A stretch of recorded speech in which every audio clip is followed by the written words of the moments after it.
and the inspector will be on site early July, and not only this morning did the clerk receive an invitation to join the inspector. Oh right, it's in July, is it? June? It's in June. June, okay. At some point in early June, where the individual will be visiting that. So they've informed that that's happening. Yeah, and then they'll make the decision after that. Yeah. So that's to note. The footpath spreadsheet, more than happy to come back to the item, and if there's anything further that I can add, but possibly not on that point.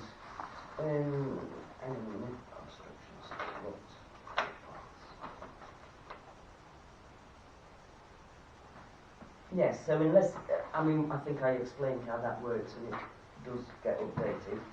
So if I move on to obstructed footpaths, this is where I've got a list from recent walks. I've got 5.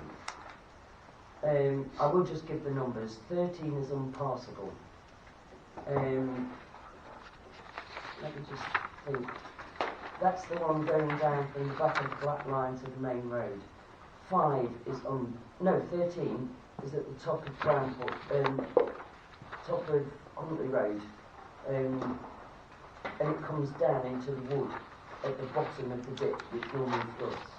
5 is at the just past Cat Edge Farm, and that is now unpassable. It's only very short, but it does need a string. It's more than somebody with clippers can do. The opposite side of the road is path number 4. The entrance needs to be stringed. And footpath IR2575, which we all commonly call the gully, from Oxpasture to Fold Terrace, and it's the same path down to the main road, is extremely slippy with the wet weather we've had. It needs blowing, and the brambles and hawthorn are growing over. It's actually, you've got to watch your eyes when you're walking through there now. And IR2218, which is the one from the Black Line down to the bus stop, is completely unpassable. It's completely blocked.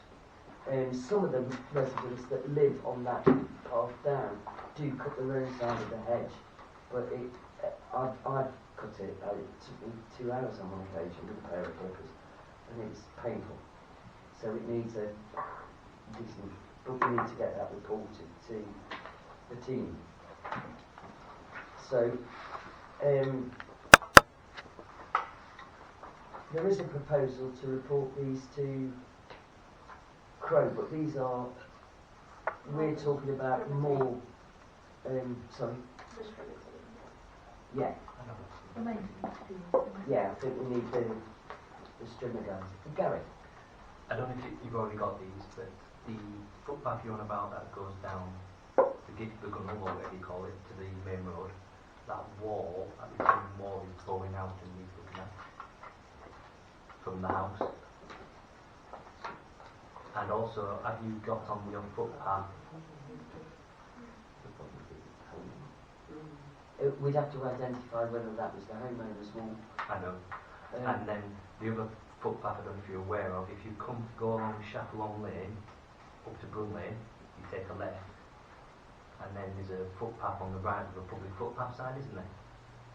So you've gone from Brun to Chapelon, yeah? From Chapelon to Brun, yeah. Yeah. And then there's a footpath sign on the right. We've walked that, and then halfway down there's no sign saying which way you should go. And you have to end up going through farmland. Right, okay, I can recheck that. You mean the one at the top of Chapelon? Halfway up. You know where the field is where you can walk through? Yeah, it comes out on Broad Yeah, Lane. but if you go up there and take a right, there's an actual footpath sign, a green one, going you go down straight across and keep going straight. Yeah, but you actually go through a farm and there's no signage down there. There's only the signage at the top. So you don't know where you're going. Are you coming off Brun Lane onto the footpath? Ah, so you come out at the back of the flower post. What's that quirky flower? You mean that footpath? We haven't gone that far up, no, there's a farm further down, isn't there? Yeah. Is that when you come out and you don't? Yeah, I've spoken to the farmer there before. They've got very nasty dogs. I just don't know if you had it on your list, that's all. They scare me, those dogs.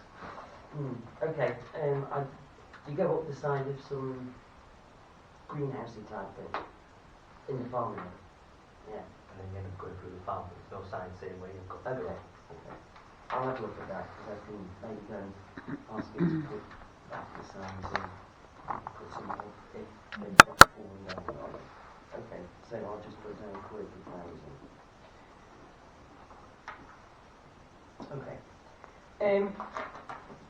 So 10D comes back to the question raised by the member of the public, and equally the resignation of a councillor who did tend to coordinate any issues that Glenn and I would report to him and connect with the team. So there's three gentlemen, isn't there? We're all working with them with the well dressing. So I'm just wondering if there's anybody here at the table that would be prepared to take that lead on.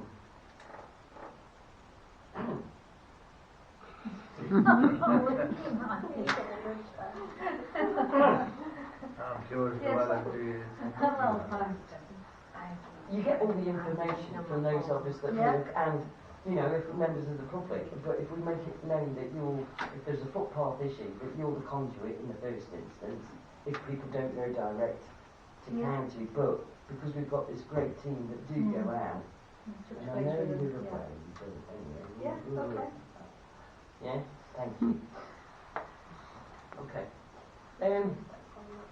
Yes. So can I propose that Councillor Lorraine Shaw is the new lead for the Footpaths volunteers? Second that. Thank you. Well done. No. Okay. So, okay. And the last item, this is my favourite, because I have loads of these, and now I've not got very many.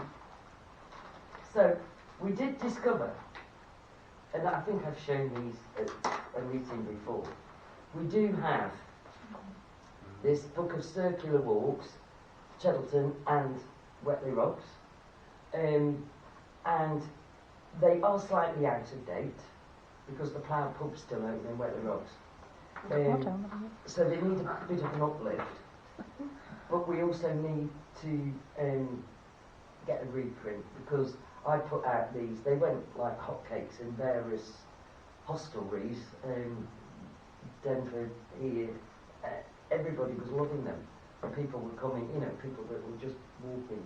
So I really think there's some mileage in, I'm not aware, unless anybody else is, of any other documents that we've got like this. I think these were done, we've got the name of the printer, but we haven't got the name of, apart from the fact it was organised by Cheddleton Parish Council. I don't know who wrote it. We haven't got a PDF because you looked, haven't you? Well, we haven't got a template. But it was in the when Jackie was clerk, it was a long time ago. But if you pass me one, I see how many copies you want. Well, we need to redo it. Redo it. So Yeah. it's So, banding it, you see. but it's how we can best redo it with the text, the bulk of the text, right? But there are some things that are not right. But I mean, I don't mind. So the printer that's the printer is a person in Cheddleton. I wrote a Mr. or Mrs. Jennings somewhere in this road. Ewan.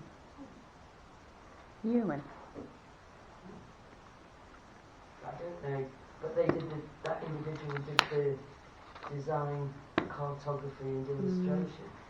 There's a fabulous drawing. And it was printed by Stowe's Printers in Moncton. I have But seen where the it. Stowe's Showed Printers, my house.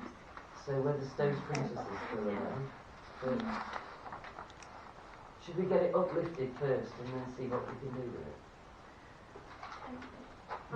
Like, if someone can do the alterations, obviously I don't know the area and I don't know what needs altering, then I'm pretty sure that there is one particular company that will fund getting them redone if we add a load on.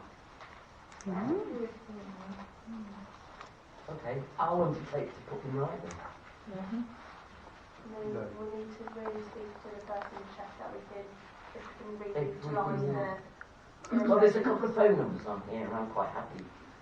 015